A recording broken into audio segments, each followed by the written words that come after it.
Michelle, and I'm one of the co-champions of this group, and Lisa there is the other co-champion. So I'm happy to introduce Neil today. He's an engineering manager at Index Exchange, and he delivered this talk just a few weeks ago at the Toronto Agile conference.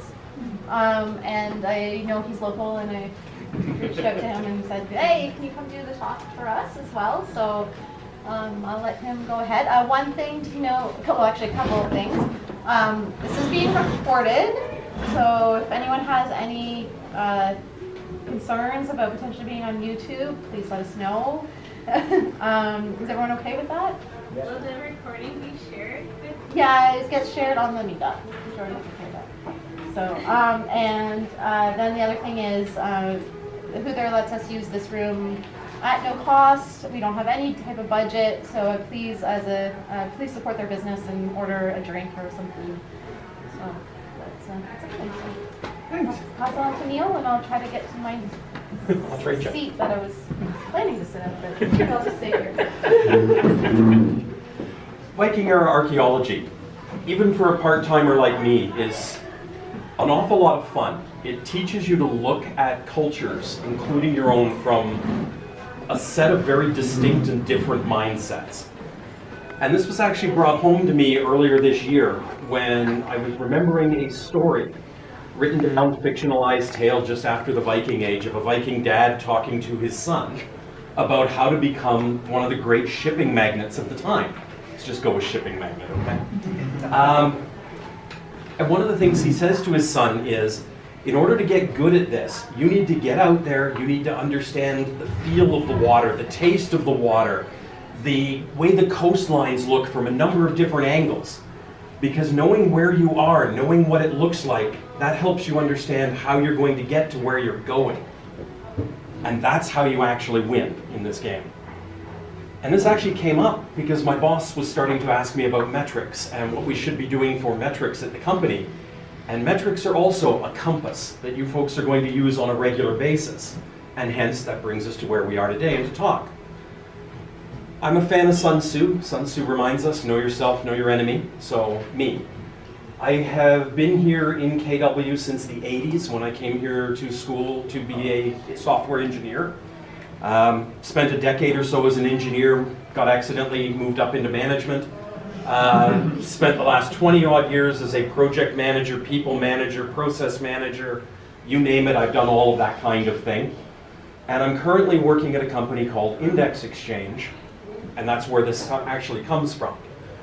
So let me give you a little bit about Index Exchange and who we are and what we do.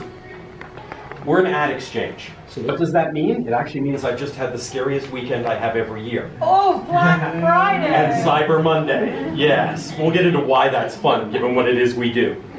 So the basic story I tell people is, I go to the Globe and Mail's website and I look at a web page about the new 2019 model cars, all right? Globe and Mail wants some money, all right? So they have slots in that page for ads. Now Index doesn't make ads, we don't make pages about cars. What we do is connect the people who make those pages with the guys like Toyota who want to buy the ad spaces. That's the exchange, all right?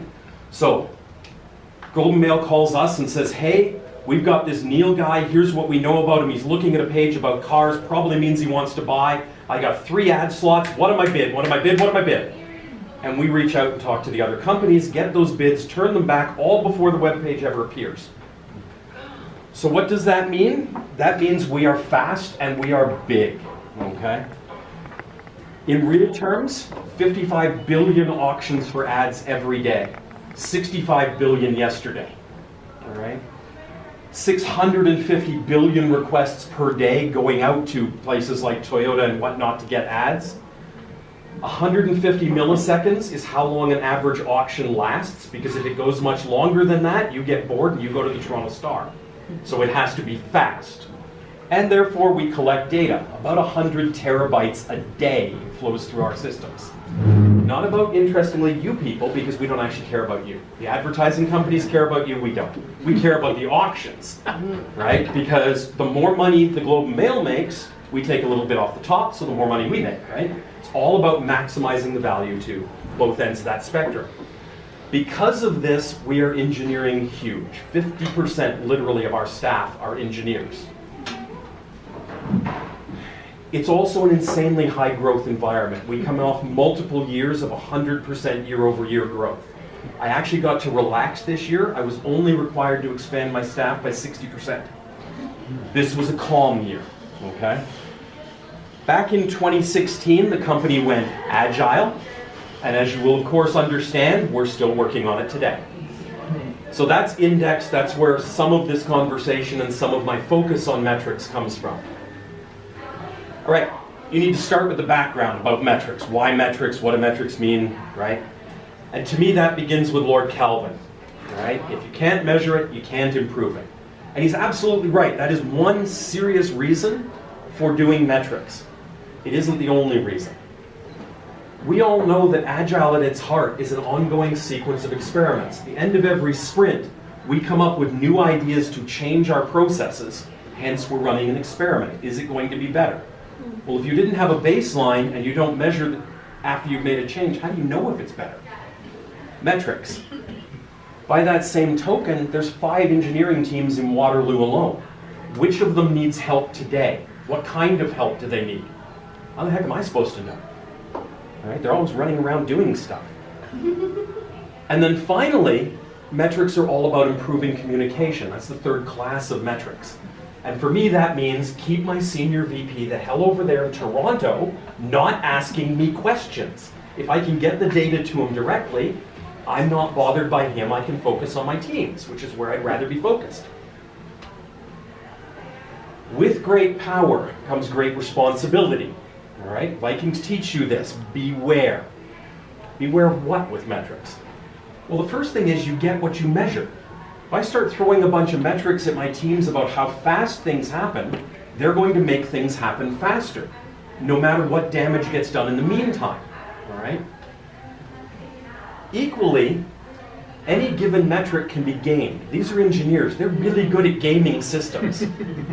Now, I'm old. You can probably tell that from the beard. I come at this from a lot of years of experience, both as an engineer myself and as a guy who tries to control engineers. There was a story that was old long years ago in 1995 when Scott Adams decided to make it into a cartoon. It's about a high-tech company, very large company, that needed to improve the quality of its products. So great, let's set up some metrics for that. Here's what we're going to do. Every time QA reports a bug, that QA person gets a bonus. Every time an engineer fixes a bug, awesome, that engineer gets a bonus for fixing the bug. Oh yeah, the number of bugs that got found and fixed just exploded immediately thereafter. Because what happened is the coders came in the morning, put a bunch of bugs in, told QA where to find them, QA got paid for finding them, the engineer got paid for fixing them, and in fact the quality of the product didn't go up because that's not what they were measuring. They were measuring the number of bugs. All right, so don't do that. By the way, Scott Adams, I love the phrase, what are you going to do today? I'm going to code me a new minivan. That's where that comes from. Context is king. When you look at any given metric, the context that it comes from matters. I have multiple teams. They do multiple things. Right now, I've got one of those teams is working on a bunch of tweaks to a UI. Very fast turnaround, right? Change the color of this button, move that button 4 pixels. A lot of stories like that. I've got another team that's fixing second-order errors that our tech support people don't understand. If I look at just the number of stories each of those teams is doing, screw velocity, velocity is a bad metric. But even if I just look at the number of stories, that's not something I can compare between the teams. And then finally, the more information you make available to the people upstairs, the more questions they can come back at you and start asking. So it's a double-edged sword, which is good because Viking swords are double-edged. Other things you want to think about as we're going through our talk today. Measure teams, never individuals, okay? Most people don't follow the Jack Walsh school of fire the bottom 5% every year. Your teams don't actually know or care. If you start measuring individuals, they assume that's exactly what's coming. Morale will tank, and all your careful measurements don't mean anything anymore. Also, choose your metrics to suit the question, not the other way around. The correct question, as I told my boss, is not what metrics should we choose? It's, well, wait a minute, why are we trying to measure in the first place? Then I'll find you some metrics that help answer that question. But ask the question first. Also, groups of metrics are more useful than a single metric. I can look at a metric about quality. How many bugs are reported in the field in this product? Great, that's one metric, but it's only one metric. I can also look at how many bugs are caught internally per area of code, right? How many test cases, how much test coverage do we have per area of code? Combining all of those metrics gives me a much more clear picture of what's actually going on. So don't necessarily look for the one true metric to solve your question. And while we're on the concept of one true metric, you are going to get asked this. My VP asked me this yesterday, all right? You're going to do metrics, right? That's important, right? Because I need to know which teams are the most productive and which teams aren't. And it's like, oh yeah, we are not going there. First off, it's not velocity, in case anybody's curious, which hopefully none of you are. And second, it's almost impossible to measure. The current belief around the best metric around productivity is the team's morale or its happiness. Now, how do you measure that? Okay. So, the plan. I want you walking out of here tonight, head into your office tomorrow, and starting this simple plan. You're going to decide why you are measuring something, right? What it is you want to improve, what it is you want to know, what it is you want to share, and why. You are then going to decide what to measure based on that why, and it's important to do those in that order. You're going to measure it for a few sprints. 3 or 4 is a pretty decent handle. The end of those sprints, you're going to evaluate the results. And once you've evaluated them, if you're unhappy, you're going to make a change, jump back up to number 3, and measure it again for a couple of 3 sprints. See what happens. Did your change make the change to the culture that you wanted? If you are happy with the results, you are going to throw out all of the metrics, you are going to stop collecting those metrics, and you're going to start again at number 1. And yes, I actually mean throw out the metrics, both collecting them and the data that you collected. Okay? I get asked about this in Toronto, so I'm just going to expand on it here and now. The truth is, collecting metrics, each metric costs you. It costs your team. You can quickly be collecting 50, 100, 200 metrics. That doesn't help. Plus your team will get mad at you, drives morale down, drives productivity down. All right? Secondarily, why keep the numbers themselves? By the time you actually want to revisit whatever it is you chose to measure this time around, the team that you chose to measure it on is going to have different people doing different things with different seniorities. That metric as a comparative is useless. So throw it out. It's served its purpose. And yes, by the way, I'm expecting to have trouble with my VP about this. I get it. You're going to have trouble with yours. But do me a favor and at least try. All right? So that's the plan. So what's the lay of the land? I started this about a year ago trying to get a handle on metrics, trying to lay out the whole thing. I'm a mind map guy, so I started thinking about it that way. And what it eventually built out to me was a compass that talks about, first, what are the metrics associated with products? There's product quality, there's metrics around the stories, there are metrics we can collect around the backlog. There are metrics we can collect about the teams, their skills, their happiness. There are metrics we can collect about our projects, both at a sprint, a project, and a multi- or post-project level. And then finally, there are information radiators we can use, both numbers and graphs. Everything I did was now organized into those categories. By the way, there's a nice handout chart at the end of this. I promise it's been uploaded, so don't worry too much, because I'm going to scare you with this next slide. I told you I set this up as a mind map, and I need to give you at least a quick introduction of why we're going to do what we're going to do once we start looking at metrics. So do not panic. That is the mind map of the metrics as it was about 6 months ago before I added a whole bunch of stuff to it. Okay? So, gently, slowly. There are a lot of metrics out there. They have been collected. They have been grouped. When I thought about how to do this talk for Agile Toronto, I had at first assumed, hey, I'll just talk about all the Agile metrics. It took about 10 minutes to disabuse myself of that notion because there was no way it was going to fit. At which point the question became, do I pick one branch and actually try to spend some time in a branch? Or do I cruise around the outside of the ring and give you 1 or 2 from each sub-branch? And hopefully that gives you a picture. And that's what we're actually going to do today. So we're going to look at 1 or 2 metrics around the circle. All right, this is what we're going to do for each of the next few metrics that we're going to go through. All right? This is the mantra I want in your heads every time somebody comes to you with a metric and says, we should measure this. Or every time you're trying to choose a metric to measure. I want you thinking this through. What's the value that this metric brings to me, the team, the company, whatever your focus is? What are the risks associated with measuring this metric? And how is everybody going to game this metric? Because they are going to game it. So you need to get out in front of that. So, first metric we're going to talk about, time blocked. During a sprint, in total, how much time did all stories spend in the blocked column? All right? It's a simple metric, very straightforward, very easy to measure, even in Jira. Yes, I hate Jira, okay? You just don't understand it. Yeah, I've worked in real software. Adapting to Jira has been a pain. So why do we care?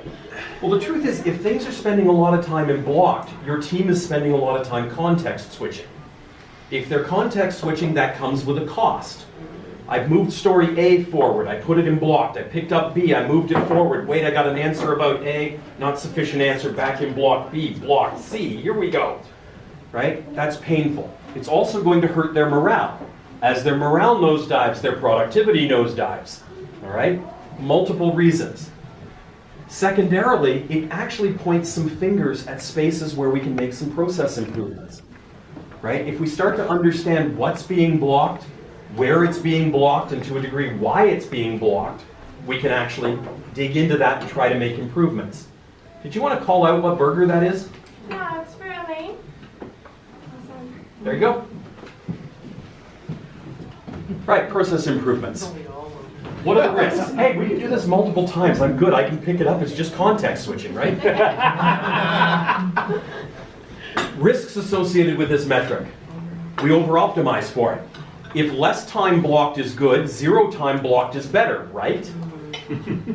Because we never have subject matter experts who aren't on our teams that we might have to wait for to go ask customers questions. All right? Don't over-optimize it. Measure it, yes. Do better, yes. But don't try and overwork this particular one. You'll just get yourself into no end of trouble. Also, politics will leap out at you. When you start actually surfacing this metric to the VP, first thing the VP is going to want to go do is fix all those blockages. It isn't going to be polite at the other end, and I have to work with all of those people myself later. All right? If the politics were bad before, trust me, the senior manager stepping in is not going to help. All right? It may be a problem with architecture, but the point is you want to deal with that problem gently and carefully, not with the hobnailed boots. Just gonna quickly yell in here, Dave. The team. If the team knows it's going to be measured on actually how much time their stuff is spending blocked, then a lot of them are going to stop blocking things and just choose their own answers and move forward. That can be a good thing. That can also be a really, really bad thing. It's a risk associated with this metric.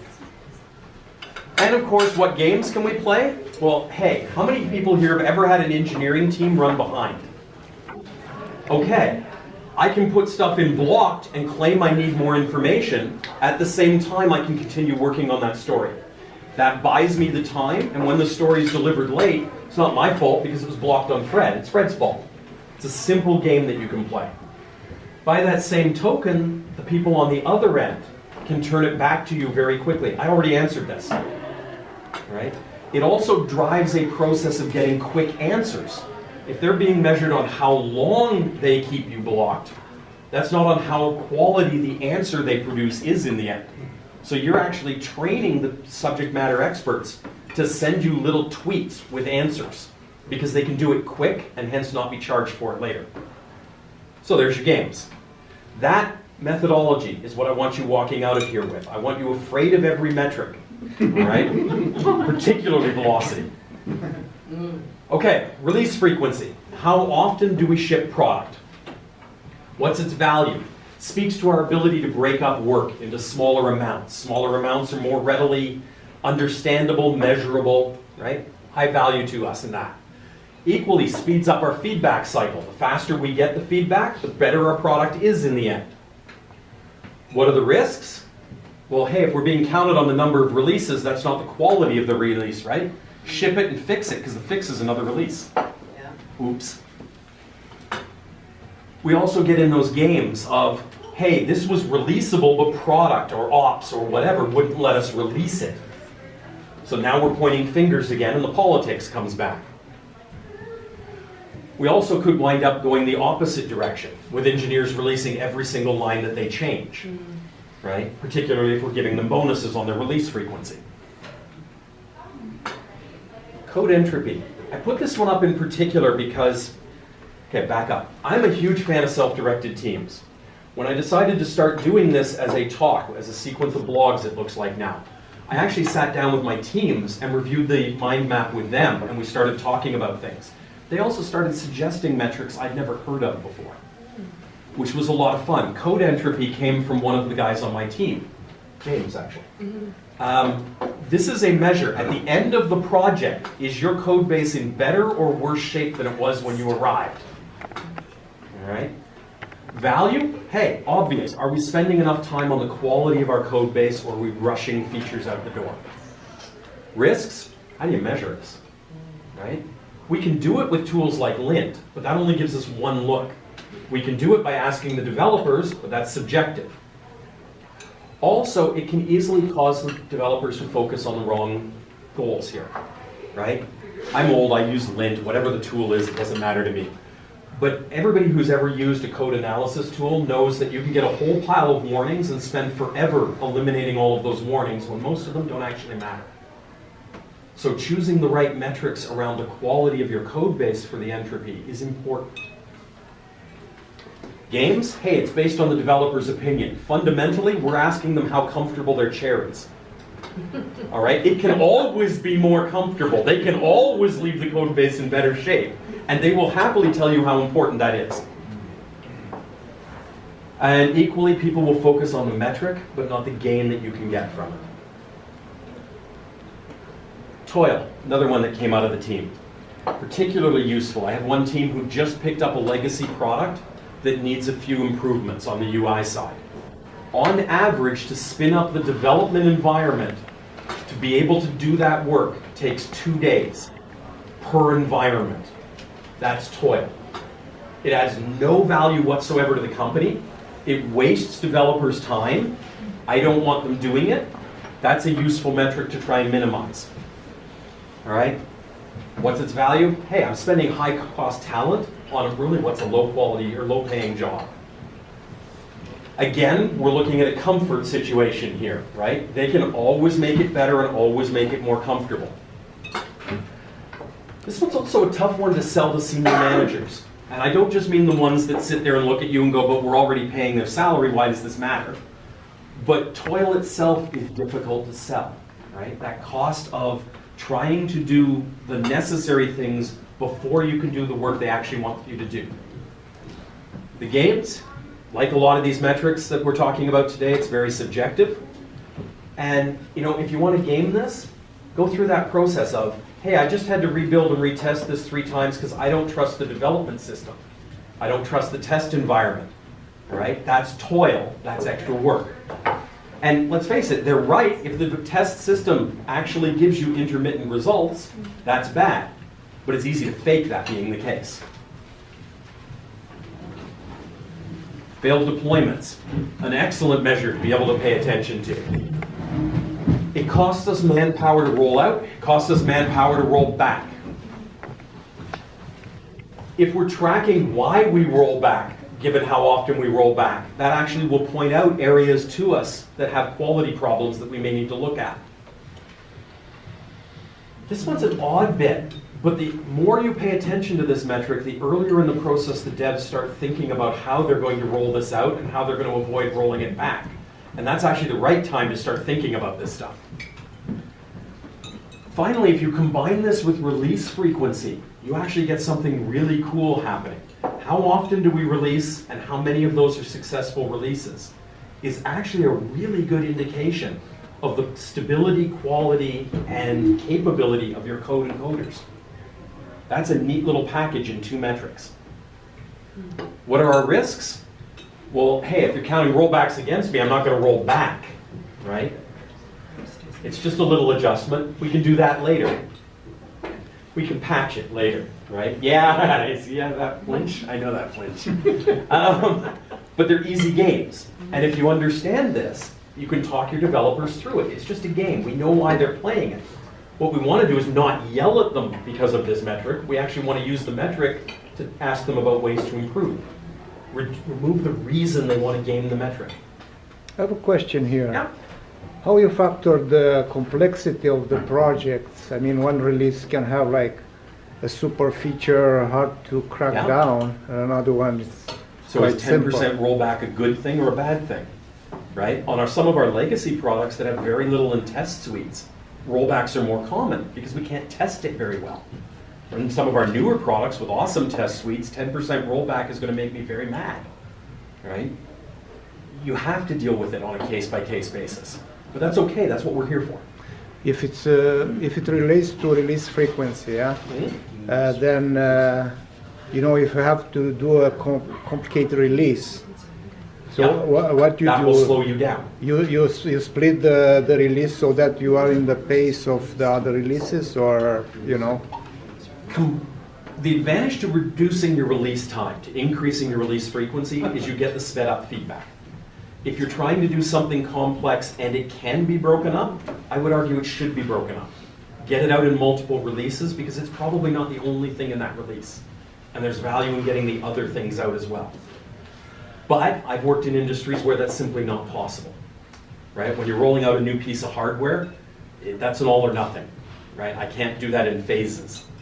So it's like everything else in Agile, it depends. You have to adjust your metrics accordingly.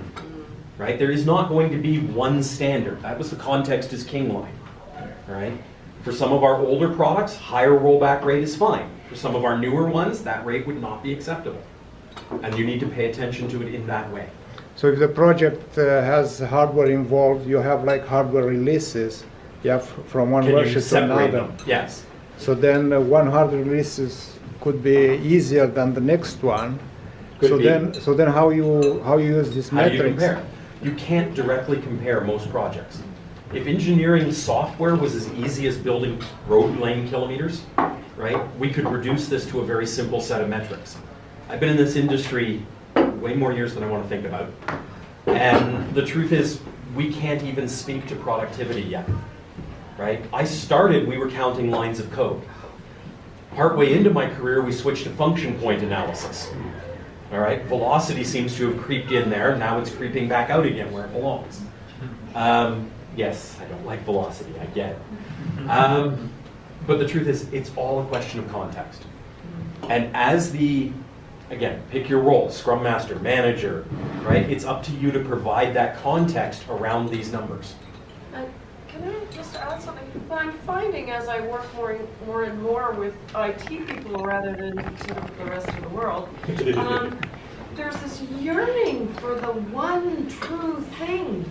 There's the yearning for the formula that I can fill out because my engineering mindset wants me to Just be get a right, simple get it equation. right, It'll be right. easy. Yeah, and so because so much is uncertain, we can't have it without the context, and yet we don't have time because we're working so hard, right? Yeah. So the context is king part is so important, and yet we diminish its value just every day because we're so dumb. One of the things I get asked regularly is which metrics are we actually going to make all of the engineering teams measure? Yeah. It's like, why would I ever do that? But it standardizes it, and it helps them, helps them. Yeah, but it doesn't But it help the doesn't mean teams. anything. It doesn't mean Yeah. anything. Right? This is a young team. That's an Yeah. old team. Yeah. This team's been together a month. That team's been These together guys 3 are years. doing A. These people are doing Yeah, A. I need different metrics to help the different teams. And that Context is yearning king. is still there to have one true. Yep. Yeah, and context isn't just like, oh, is this, hardware or is it pure Nope. software? I, for instance, work with companies that work in regulated industries. So Changes the usually, the rules are totally different. And so even though lots of them are using, cloud-based offerings that we could update hourly if we felt like it, a lot of regulated industries require systems to be validated, which means every release requires at least an analysis that says, do I need to revalidate? Yep. So trust me, The last thing you want to do is frequently release to these customers. Release because frequency, they will not a be good metric pissed. for you. But it might be awesome for somebody else. It might be awesome for other somebody people. else. Yeah. The other thing is that given that they have an enormous cost of validation, rollbacks are a no-no. Ooh. Exactly. So you have to be able to guarantee that when you do release, you release smoothly. So different metrics, different cultures, Context. context is king. And it's not just, oh, is this hardware, or is this software, or is this online, or is this, on-premise? Yeah, exactly. But then how you answer to the manager if you are saying, I'm using these metrics, so I have like a similar project where I can fit these metrics, or we need the different metrics for this type of project? This is what I'm busy teaching most of my peers and managers. Not all of them, okay, lots of them get this, but some of them need to learn that you can't use the same metrics, not for everything. Yeah. Right? In spite of how easy that seems and how important that comparison seems, right? They have the purest of motives in many cases, right? I just want to know which team is worse so we can get them the help. I got a trading budget, let's use it. Yeah. But that's not how to do this. And the big challenge you'll have as an engineering manager or a team leader is when your senior management has gone to some conference or something and learn heard the 4 greatest metrics. and or the latest great idea. Because a long time ago, I worked for an aerospace company, and our VP of engineering went and learned about Six Sigma. Yeah.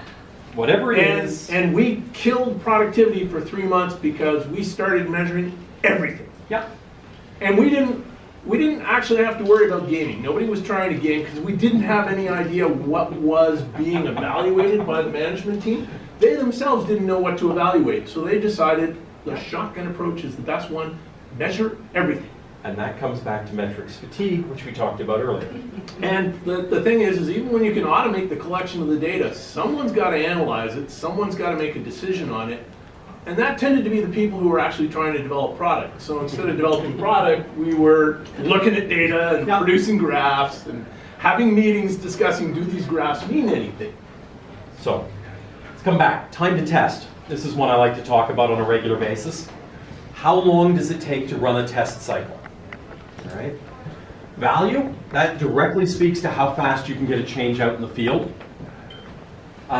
If you're thinking about speeding up your testing, your developers are going to build simple interfaces between pieces. So they're getting just this metric in front of them can change how they design the software for the better. What are the risks? Hey, the fastest way to reduce testing time is not to test as much. How do we play the game? Well, hey, I just told them, right? Fast tests are better than good tests, so they'll write fast tests. Actually, before I leave that one, just while it's up on the screen, MapleSoft here in Waterloo actually holds the record for best test infrastructure I think I've ever seen at the time that I was working for them. They actually broke stuff up into a multitude of different test runs. There was the nightly tests, there was the check-in tests. So every time you checked in, it ran a battery of tests, and the time frame for that battery was roughly how long does it take the developer to go get a coffee and come back to their desk. If it got longer, they moved tests out and put other tests in, right? That was one level. Next level was the nightly tests. Starts every night about 10 o'clock at night on the nightly build, must be finished by 7 a.m. when the developers come in, all right? Very straightforward, did a lot more testing than the check-in did. They also had what they called their long-running tests. And yes, tests move back and forth between these. Long-running tests couldn't run in that period overnight. So what they actually had was a system that started with test number 1 on tonight's build. So build A, test 1, 2, 3, 4, oops, build B is ready. Test 5, 6, 7, 8, build C, 9, 10, 11. It didn't test every test on every build, but it just kept looping constantly through those tests. And one of their final release mantras was, must go all the way through on the release build. But in the meantime, it ran every single test. That's insanely wonderful given how long some of those tests took. And that's mathematics software. They fought over what the right answer to some math questions was. Okay, next one up. How long does it take to actually release your software? All right, I've got it, it's built. How long does it take me to get it in front of the public? You were just talking about this with some of the regulated industries. So what's its value? Well, if it takes a long time, that's not going to help us do frequent releases. Is there anything we can do to speed up the process? It also really helps you visualize choke points on getting things out the door. Risks, anytime we're measuring time, there are trade-offs. We don't want the developers making some trade-offs. Speed versus quality is one we're actually asking them to make here. What are the games? Skipping steps. Acceptance criteria modification. This one came out. This is a double-edged sword in an Agile room. All right? How often do the acceptance criteria in your stories change? More importantly, how often do they change in the active sprint? Because it's not so bad if they change in the backlog and you're not going to get to it for a couple of months. So what's its value? Well, if they're constantly changing, predictability goes out the window. What are the risks? A lot of those modifications are actually good things we want to know about. If we're trying to minimize them, think about the possible cost of that. Mike Cohn reminds us stories are supposed to be conversations, right?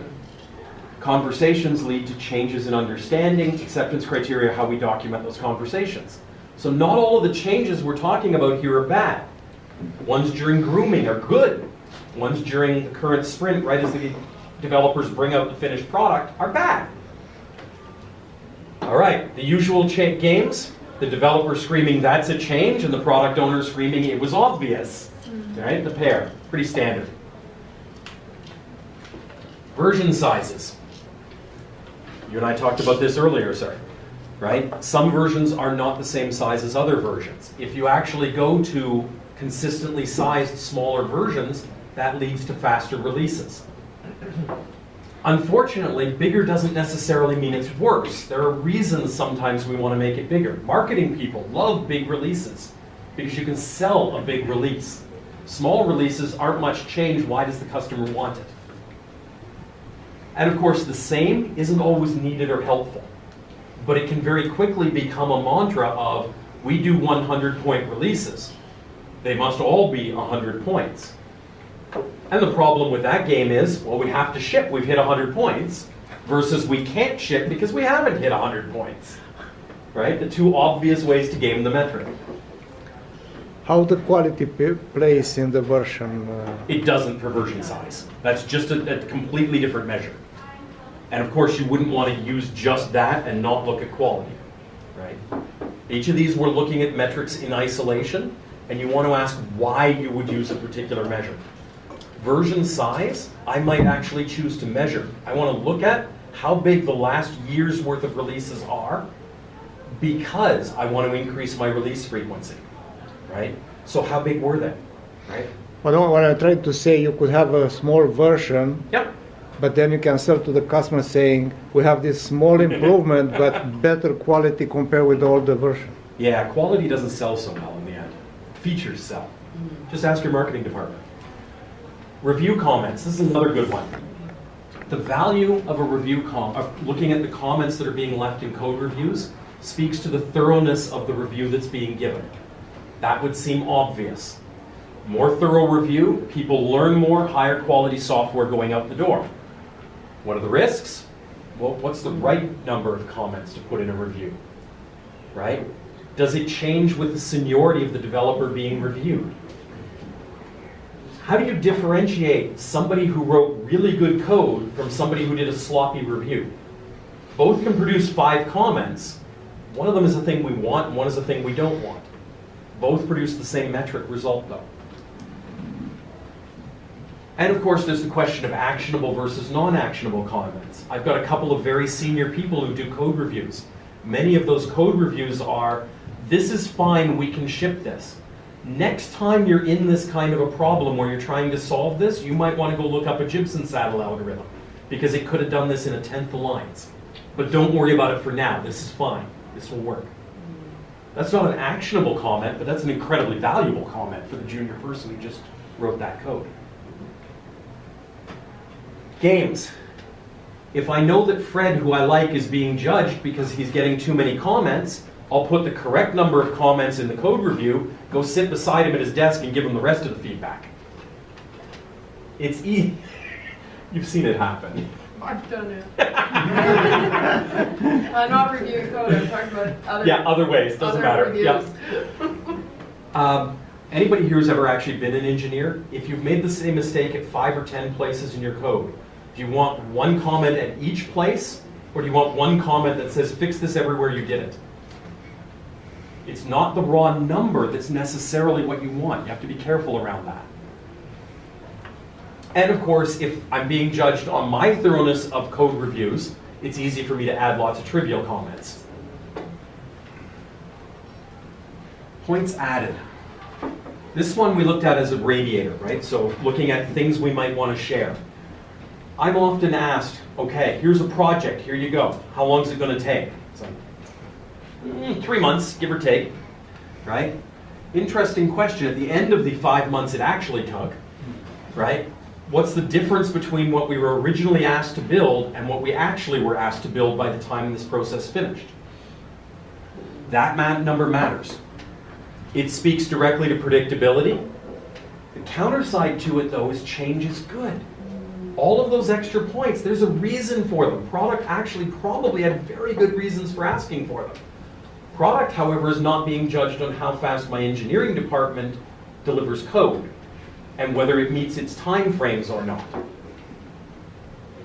It also very quickly leads to offline tasks. If product knows they're going to be yelled at for adding points, then, hey, listen, seriously, it's a small change. You can slip this in. You don't really need a story, do you? And all of a sudden the pressure starts. Equally, if product is being judged, they may avoid making changes that actually are important because that change is counted against them. Usual games, it's an extra ask versus, again, that's so obvious. And of course, none of this addresses the question of adding and removing. I can add 100 points and remove 100 points. If that's done before my team ever picks it up, who cares? If it's done while my team is working on it, bit of a problem. Last one. By the way, for anybody who's been following along, there have been changes in the compasses along the side. This is my personal favorite compass when I was searching for compass pictures. Anybody who's studied electricity has already gotten the joke. For anybody who hasn't, if you put electricity through that wire, the compass needle starts doing all sorts of fun things, which speaks to the fun of compasses and metrics. Okay, release burndown. This is one of my favorite graphs, all right? So I wanted to include it just for fun. It aids in planning, and it aids in visibility of change. I'm going to pop one up on the next slide. What it doesn't talk to very well is what happens when product takes away some of what they were asking us for. And the games, that plus and minus thing can hide a lot of change. And it's very easy to become a finger-pointing game, and I'll show you how. But basically, between product and engineering, this graph points the finger both ways. That is a release burn-down graph. On top, you have the points that were originally in the release that we were planning on. On the bottom, you have the points that have been added by product management over time. The darker blue line gives you the slope of the change as the engineers work on it, aka velocity. The two lines on the bottom, the blue and green, represent two different scenarios for when we're going to be done this thing, right? Our prediction originally said we'd be done in sprint 14, but products added a bunch of stuff to that. So when are we actually going to be done? Looks like most of the way through sprint 15, assuming they don't keep changing things. Green line, if they keep changing things at the rate they're currently changing things, we're not going to be done until the end of sprint 16. That's an awful dense piece of data right there. Surfacing this for senior management can be a wonderful, wonderful thing. And of course, gets product yelled at for all the pink boxes, and then product points back at us and goes, well, if they just were faster at what they do, the slope of that blue line would fix all the problems. Okay, I want to re-review the plan so that we're all agreed. Tomorrow at work, you are going to go in, you are going to figure out why you are going to try and do anything metrics related. You are then going to decide what to measure. You are going to measure it for a few sprints. You're going to evaluate it, make your changes if you need to. Otherwise, throw it out and start all over again. I'm going to put the next slide up, all right, which is the current version of this. You're welcome to take pictures. I think the reason for the picture, though, is the link at the top, not trying to fight the 3-point font that's being used. There is the current graph of the metrics that I know about. This is already out of date. There are already, I think, 15 in my bin to go into the next version of this thing. I promise you, when you go look at this, the very first thing you are going to say is, what an idiot, he forgot this. And it will be very obvious to you whatever that was. Sorry. But if you send me a quick email, I'll add it to the next copy.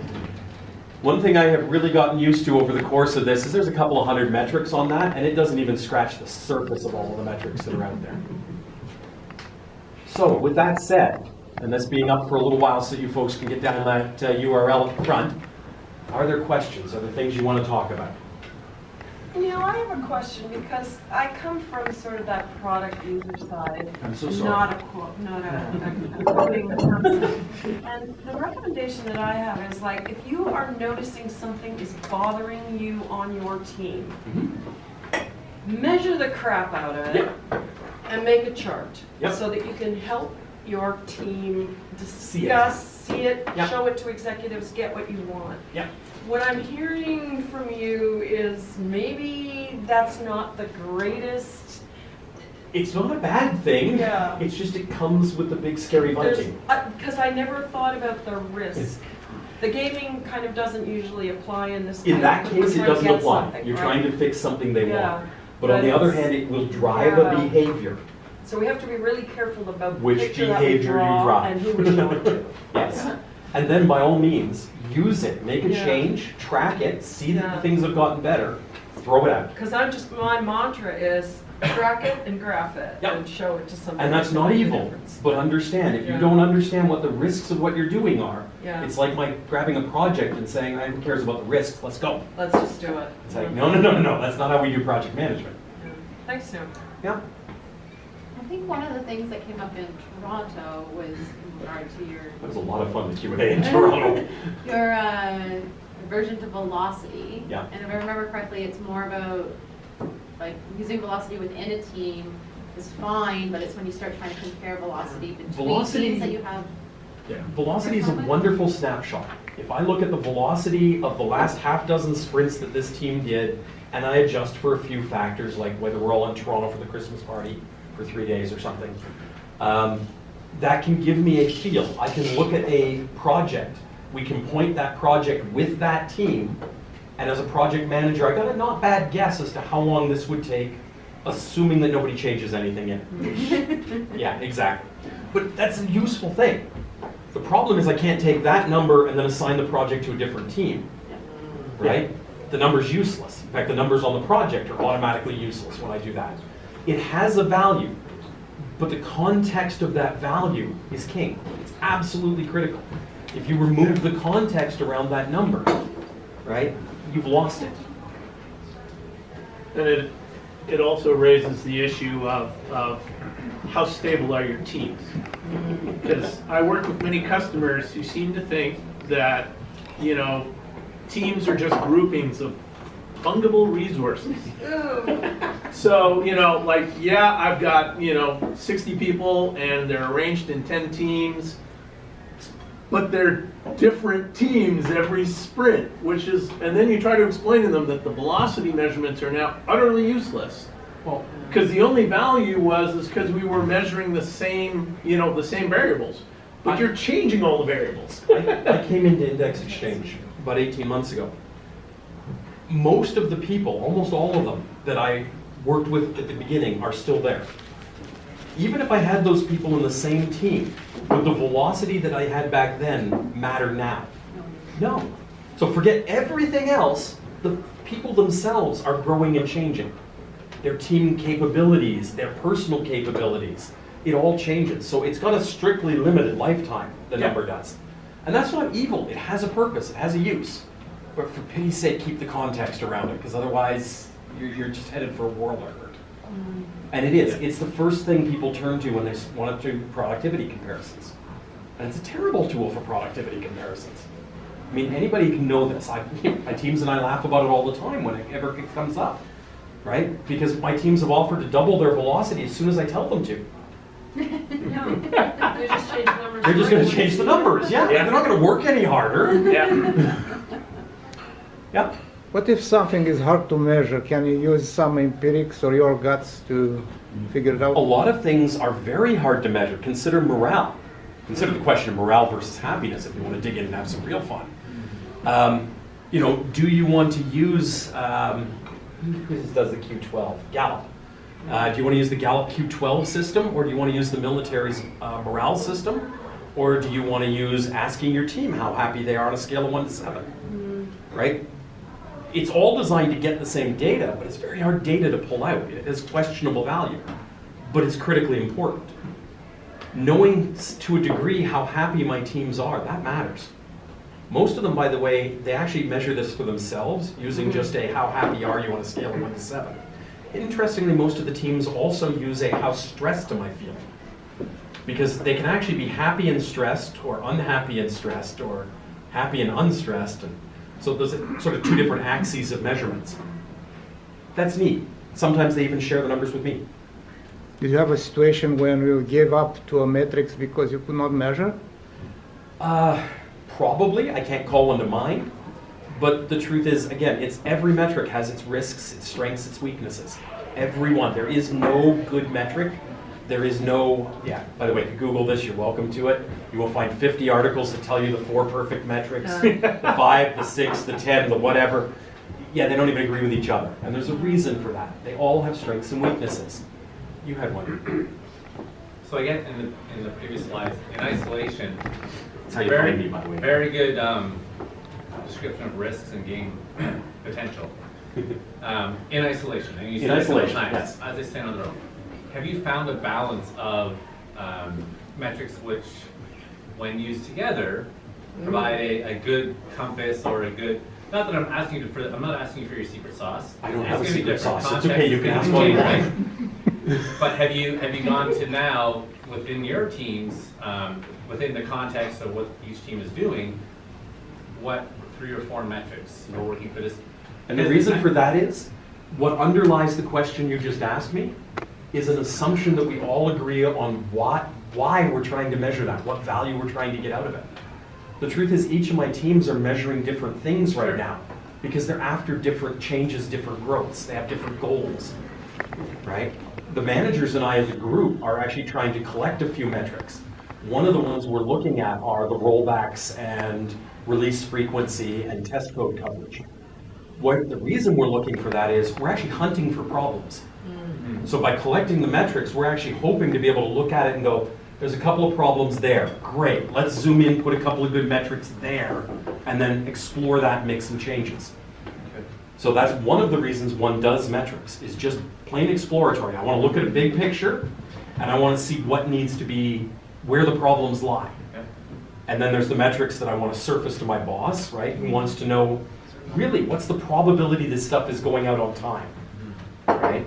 And then there's the metrics the teams want, and then there's the metrics I as their manager want. And each one is designed to look at a different question. And hence there is no secret sauce. Yeah.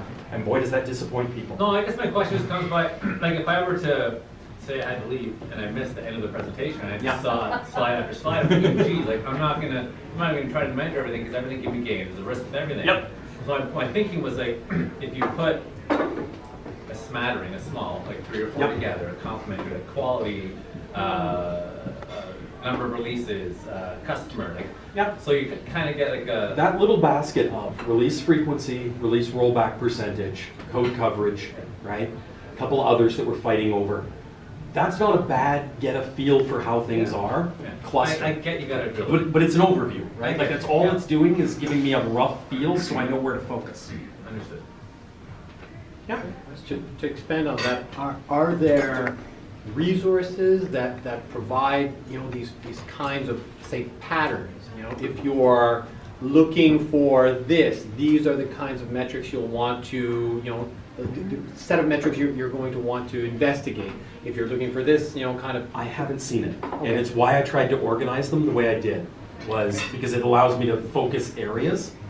The best answer I've got actually comes back to your question, which is if you Google best Agile metrics, what they're looking for as a general statement is give me a cluster of 4 to 10 metrics that give me a great overall picture of how my company and or team is doing.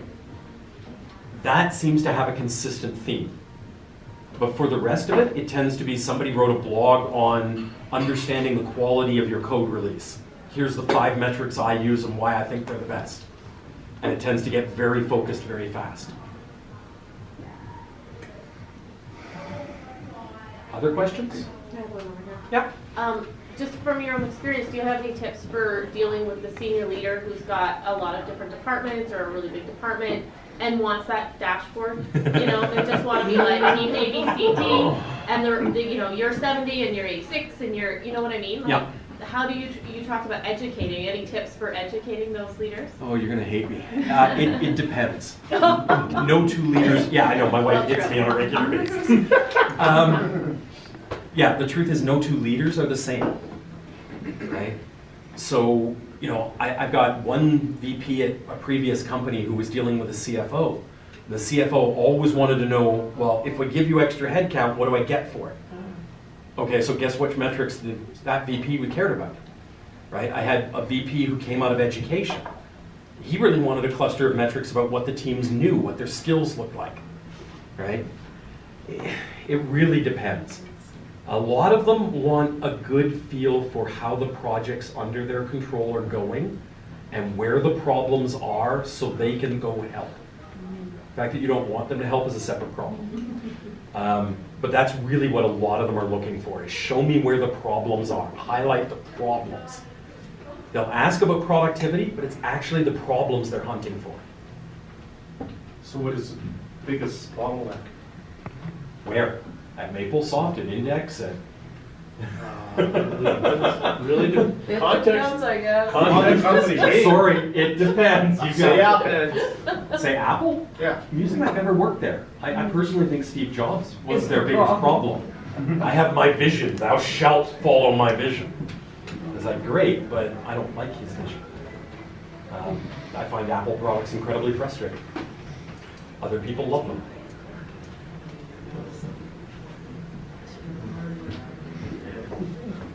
Context. Yeah, again, it really does.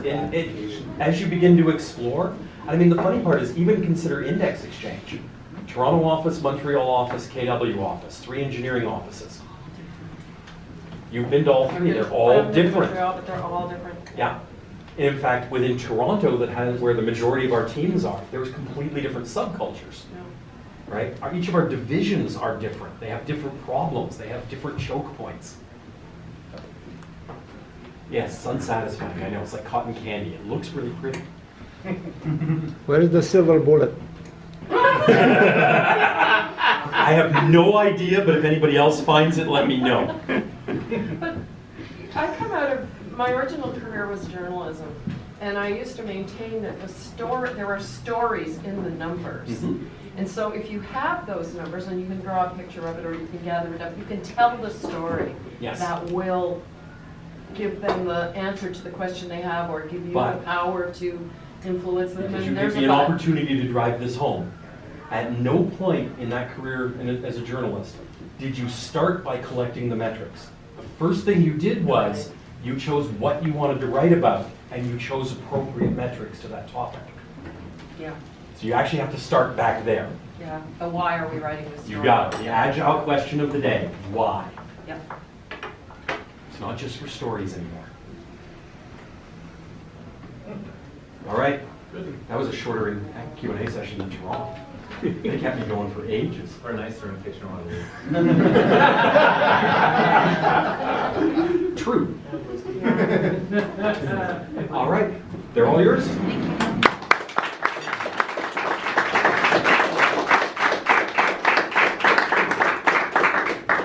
I don't have anything to There's a lot of new faces out tonight. Yeah. It's a crowded room. And I'm so thankful for the people who came out and showed up. I hope I'll see you at a future meetup.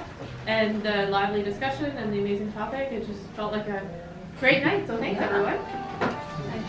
Thank you. Are the servers coming back? Probably, especially if we open the doors. We're allowed to. That's a bottleneck. Now, which metric are we using to evaluate the service? I haven't